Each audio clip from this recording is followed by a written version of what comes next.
Cette histoire que je vais vous raconter, personne ne la connaît. Aux yeux des Choletais, comme sous le regard de nombreux Français, la magie n'existe pas. Il en est de même pour les créatures fantastiques. Pourtant, il fut un temps où l'on côtoyait toutes ces choses-là. Un temps où l'on n'était pas surpris de rencontrer une nymphe, d'apercevoir un dragon dans le ciel. Un temps où l'on espérait ne pas faire face à un ogre dans une forêt. Ce récit remonte à ce temps-là, où l'imaginaire avait toute sa place, et aucune limite à vous raconter des histoires. Près de Cholet, dans le Maine-et-Loire, il y avait un groupe d'ogres qui se trouvaient toujours affamés, qui chassaient le sanglier et qui n'hésitaient pas à enlever les enfants comme les adolescents passage envers leurs parents pour les manger. C'était d'ailleurs leur friandise préférée. Parmi ces ogres, il y avait une ogresse qui s'appelait Ozig. Bien sûr, elle était grande et grosse. Elle possédait des dents pointues, une tignasse rousse et elle préparait elle-même un fabuleux vin de myrtille. Tous les ogres rêvaient d'épouser cette ogresse. Tous lui apportaient de nombreux cadeaux et lui racontaient leurs récits de chasse dans la forêt de Noyer. Mais ces épopées n'intéressaient pas Ozig. Elle bâillait en écoutant ces ogres. Par politesse, elle leur versait du vin de myrtille et régulièrement, les ogres revenaient penauds avec leurs cadeaux. Ozig ne voulait se marier avec aucun d'entre eux. Mais parmi eux, il y en avait un qui n'avait pas dit son dernier mot. Il se nommait Krasig.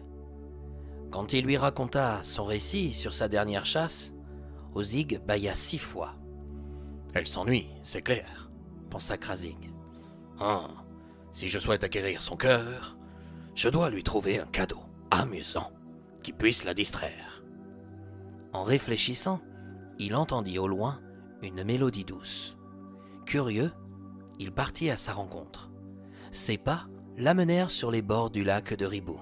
Quelle aubaine! Il tomba sur Aurore. C'était une jeune couturière qui participait à la fabrication des mouchoirs de Cholet. Tout le monde connaissait la voix d'Aurore. Elle enchantait son public à chaque fois qu'elle commençait à jouer de la harpe pour y poser sa voix par-dessus. En quelques bonds, l'ogre ouvrit son immense main pour attraper la jeune fille et sa harpe. Il la mit dans son sac en bandoulière. Puis, il courut jusqu'à la maison d'Ozig. Arrivé dans sa cuisine, sur la table géante, il vida sa gibecière et lui déclara « Tiens, te voilà un autre cadeau.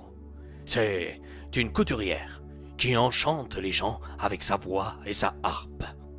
Quand tu en auras assez de l'entendre, tu pourras toujours la manger pour ton goûter. » D'un doigt, il leva la jeune fille et lui ordonna de jouer et chanter. Terrorisée, Aurore joua quelques notes lamentables et ne put sortir aucun son. « Tu te moques de moi, là !» s'écria Ozig. « Elle est encore plus maigre qu'un petit gardon. Que veux-tu que j'en fasse? Rapporte-la où elle était et ne reviens plus jamais me voir. » Krasig était déçu, mais aussi en colère envers la jeune fille. Sur le chemin du retour, il lui demanda « Hé, pourquoi n'as-tu pas joué et chanté pour Ozig ?»« Je ne peux pas m'exprimer lorsque je suis morte de peur. Après m'avoir rendu ma liberté, si tu me promets de ne plus manger d'enfants, ton ogresse sera contente. » Ne plus manger d'enfants? L'ogre hésita. Et puis, par amour pour Ozig, il se dit qu'il pouvait bien se permettre quelques sacrifices. « D'accord, foi de Krasig. Personne ne te mangera, ni moi, ni mes amis. Que dois-je faire pour que tu puisses m'aider à retrouver le cœur d'Ozig, qui n'a plus du tout envie de me voir? »« De la musique, » déclara Aurore. Dès le lendemain, Aurore donna rendez-vous à Krasig près de l'étang des Noux. Ensemble, ils s'enfoncèrent dans la forêt de Noyer. Et là, en grand secret, la jeune fille apprit à l'ogre quelques pas de danse et quelques chants au son de sa harpe. Ce même jour, non loin de l'étang de Péronne, un nouvel ogre essaya de séduire l'ogresse Ozig. Il lui amena un panier d'œufs d'autruche et des plumes de paon. Quand il raconta sa dernière chasse au sanglier dans une forêt bretonne, Ozig bâilla 2 fois, quand soudain, au même instant, elle entendit de la musique. Curieuse, elle se laissa séduire par celle-ci, renvoya le soupirant chez lui et fila vers l'endroit pour découvrir qui jouait si bien. Dans la forêt de noyer, elle découvrit un écriteau. Bal organisé par Krasing. Entrée libre. On ne croque pas la chanteuse. 10 mètres plus loin, l'ogresse découvrit la jeune fille que Krasing avait amenée la veille chez elle. Elle jouait à la perfection avec lui, puis le laissa chanter a cappella une chanson sur le mouchoir de Cholet. J'avais acheté pour ta fête 3 petits mouchoirs de Cholet, rouges comme la cerisette, tous les 3, mamie Annette. Oh, qu'ils étaient donc joliets, les petits mouchoirs de Cholet.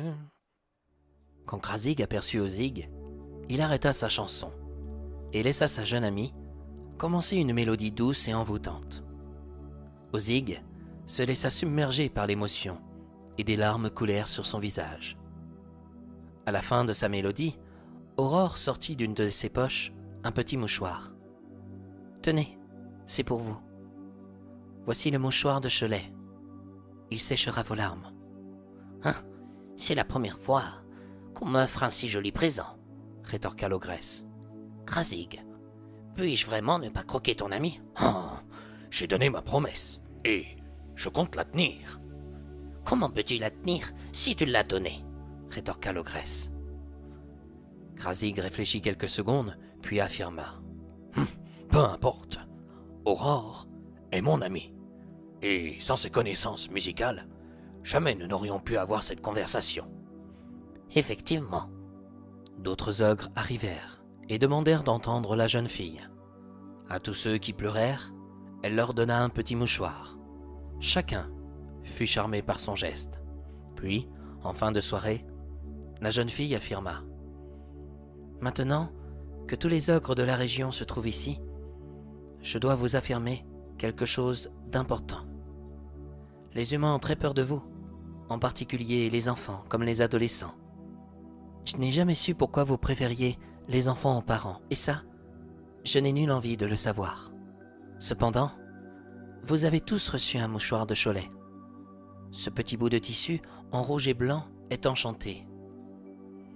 Dans la vraie histoire de Cholet, on dit que le rouge symbolise le sang versé par les Vendéens lors des guerres de Vendée, et le blanc la royauté.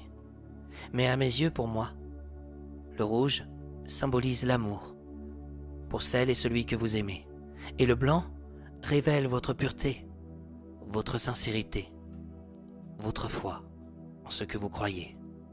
Demain, lorsque vous vous réveillerez, vous ne serez plus des ogres aux yeux de tous.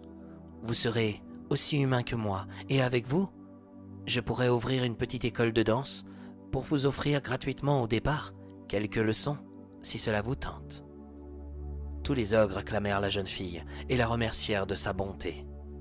En quelques bonds, Krasing la ramena dans sa petite maison près du parc de Moine. « Demain, tu ne pourras plus te déplacer aussi rapidement, » affirma Aurore. « Je sais, » répondit l'intéressé. « Tu comptes toujours épouser Ozig ?»« Peu importe l'apparence qu'elle aura, bien sûr que oui. » Et c'est ainsi, mes chers amis, que mon histoire arrive à sa fin.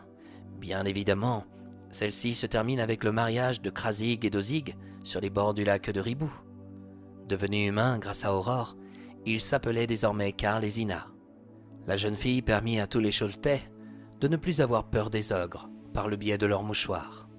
Certains ne pouvaient pas leur pardonner leurs fautes qu'ils avaient commis dans leur passé, en leur enlevant un enfant, par exemple. Aurore avait agi en leur faveur pour les aider à ressortir ce qu'ils avaient de meilleur en eux. Et puis, elle aimait souvent dire à ceux qui croisaient sa route, « Moi, je ne vis pas avec le passé, car on ne peut pas le changer de toute manière. Mais je vis avec l'instant présent pour construire et embellir l'avenir de nos enfants. »